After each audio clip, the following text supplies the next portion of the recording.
Growing up in rural Washington state, I used to think that HIV was inevitable, the consequence of being gay and having sex with men.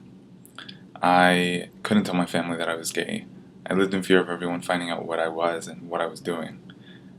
I lived like that for a long time until I couldn't take it anymore and I decided to get an HIV test. The woman testing me asked if I had female partners, and I said no. That was the first time that I had ever told a stranger that I was gay. Then I had to wait for results.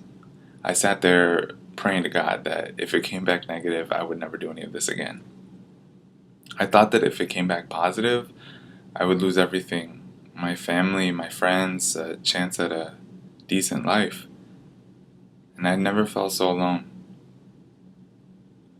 When she told me that it was negative, I was really relieved. And she started talking to me more about HIV, about testing, and I realized how little I knew. Then she started talking to me about her own life, and she told me that she was a queer Latina. She talked to me about her partners. She helped me realize that day that I deserved to live openly and to share my life. Eventually, I had to leave home in search of myself, and I'm still searching. But what I have found thus far is unconditional love, for myself and for others. I speak out because I remember what it felt like, living in fear and shame and being uninformed. And because there's so many people living like that now, the way that I used to have to live.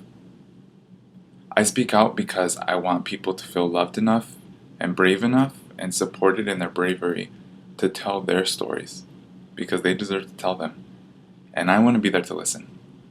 My name is Bryan Bautista Gutierrez, and this is my story.